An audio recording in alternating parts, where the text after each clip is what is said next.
नमस्कार छात्रों। पिछले वाले ही लेक्चर में हम लोगों ने बचत के सिद्धांतों के बारे में बात की थी, यानी कि उपभोक्ता की बचत क्या है, इसके बारे में मार्शल और विक्स द्वारा दी गई धारणाओं का अध्ययन किया था। आज हम नए बिंदु मांग का नियम के बारे में चर्चा करेंगे। सबसे पहले हम बात करते हैं मांग का अर्थ क्या है। देखिए बच्चों, अर्थशास्त्र में मांग शब्द एक विशिष्ट अर्थ में प्रयुक्त होता है।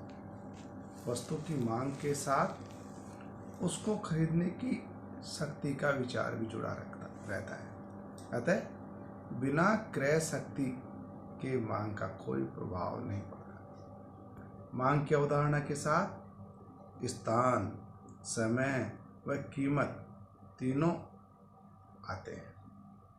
अब बात आती है मांग का नियम क्या है। तो मांग का नियम ये बताता है कि अन्य बातों के स्थिर रहने पर एक वस्तु की कीमत में परिवर्तन होने पर उस वस्तु की मांग मात्रा विपरीत दिशा में परिवर्तित होगी। अर्थात यदि किसी वस्तु की कीमत में वृद्धि होने पर उस वस्तु की मांग मात्रा घटेगी। ठीक इसके विपरीत यदि अन्य बातें समान रहने पर किसी वस्तु की कीमत में कमी होती है तो उस वस्तु की मांग मात्रा में वृद्धि होगी। यहाँ अन्य बातें इस प्रकार हैं। नंबर 1, उपभोक्ता की आमदनी। नंबर 2, उपभोक्ता की पसंद या अधिमान। नंबर 3, अन्य वस्तुओं की कीमतें। नंबर 4, भावी कीमतों के संबंध में प्रत्याशाएं।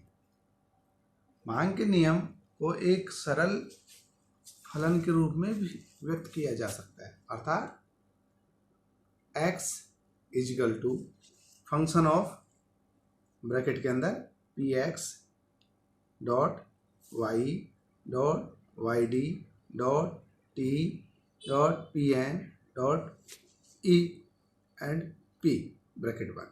यहाँ पर ये संकेत जो बताए गए हैं, ये यहाँ पर x बराबर x वस्तु की मात्रा है, एक वस्तु की मांग की मात्रा है।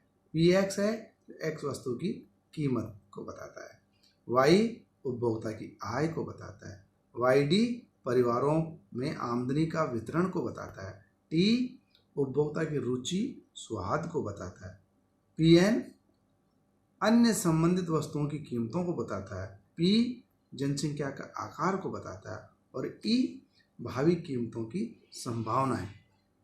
इन्हें स्थिर माना गया है क्योंकि यदि इन्हें स्थिर नहीं माना जाए तो कीमत के घटने पर वस्तु की मांग मात्रा में बदलाव को बताना कठिन हो जाएगा। मांग की अनुसूची व मांग वक्र, इसे हम एक उदाहरण के द्वारा भी बता सकते हैं। मांग के नियम को व्यक्त करने के लिए मांग की अनुसूची एवं मांग वक्र का उपयोग किया जाता है। आगे एक कल्पित मांग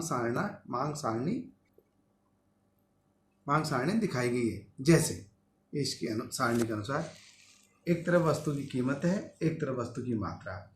उदाहरण के लिए वस्तु की कीमत 10 हो, मात्रा 5, 9 हो, मात्रा 10, 8 हो, मात्रा 15, 7 हो, मात्रा 20, 6 हो, मात्रा 25, 5 हो, मात्रा 30 और 4 हो, मात्रा 35।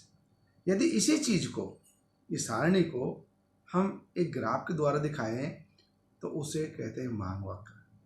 तो मांग वक्र का निरूपण हो जाएगा उससे। एक मांग वक्र वही सूचना प्रदान करता है जो एक मांग सारणी प्रदान करती है, लेकिन यह उसे एक रेखा चित्र के रूप में दर्शाता है। इस ऊपर दी हुई सारणी को यदि चित्र के द्वारा दिखाएं, इस चित्र के अनुसार होगा। हम ओ एक्स अक्ष के ऊपर वस्तु की मात्रा को ले रहे हैं, ओ वाई अक्ष के ऊपर वस्तु की कीमत को ले रहे हैं और इसका हम दिखा रहे हैं। यहाँ डी डी एक मांग वक्र है। चित्र में ओ एक्स अक्ष पर मांग की मात्रा, ओ वाई अक्ष पर कीमत मापी गई है। सारणी की सूचना रेखा चित्र पर प्रदर्शित करने पर कीमत मात्रा के विभिन्न संयोगों को मिलाने पर डी मांग वक्र बनता है जो मांग के नियम को प्रदर्शित इस तरह से हम देखते हैं कि मांग का नियम और कीमत के मध्य विपरीत संबंध पाया जाता है। अब यदि इन अन्य बातों में से किसी एक में बदलाव हो जाए तो मांग का नियम लागू नहीं होगा। अब मांग के नियम के कुछ अपवाद बताए गए हैं। मांग के नियम का एक ही सच्चा अपवाद होता है और वह है गिवन वस्तुएं। इसके अलावा जो अन्य अपवाद बताए गए हैं वो सही अपवाद नहीं है। अन्य अपवाद फिर भी जो बताए गए हैं वो ये इस तरह से हैं। नंबर 1, प्रतिष्ठा सूचक वस्तुएं अर्थात प्रेस्टीज गुड्स।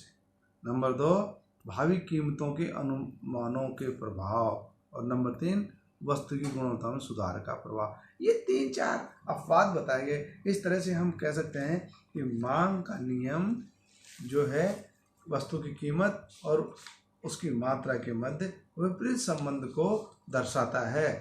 अर्थात मांग का नियम कहता है कि अन्य बातों के समान रहने पर किसी वस्तु की कीमत में परिवर्तन किया जाए तो मांग मात्रा विपरीत दिशा में परिवर्तित। अब हम मांग में परिवर्तन पर बात करेंगे। चेंज इन डिमांड,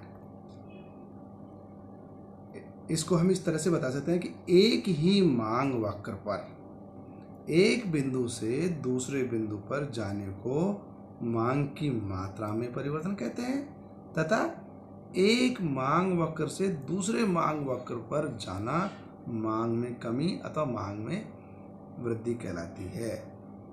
सीधी सी बात ये हुई कि एक ही मांग वक्र पर उपभोक्ता के सामने के बिंदु का बदलाव उसे तो कहते हैं मांग मात्रा में परिवर्तन। और एक मांग वक्र से दूसरे मांग वक्र पर जाना उसे कहते हैं मांग में परिवर्तन।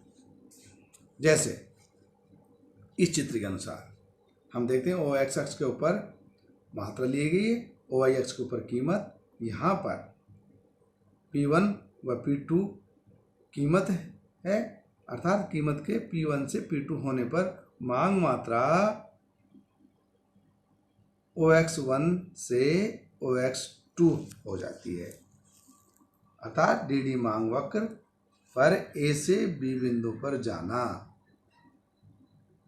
मांग मात्रा में परिवर्तन होता है। कहने का तात्पर्य यह हुआ कि एक ही मांग वक्र पर बिंदु A से B पर जाना मांग मात्रा में परिवर्तन है। यहाँ पर मांग का नियम लागू होता है। यहाँ अन्य बातें स्थिर रहती हैं, केवल कीमत में परिवर्तन का प्रभाव देखा जाता है।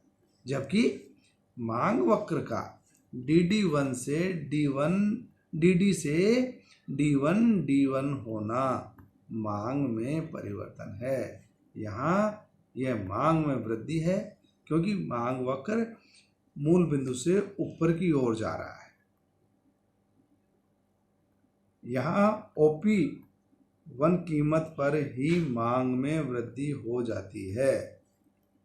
संक्षेप में यही कहा जा सकता है कि एक ही मांग वक्र पर एक बिंदु से दूसरे बिंदु पर जाने में अन्य बातें स्थिर मानी जाती हैं, लेकिन इन अन्य बातों के परिवर्तन का प्रभाव स्वयं मांग वक्र के खिसकने के रूप में प्रकट होता है।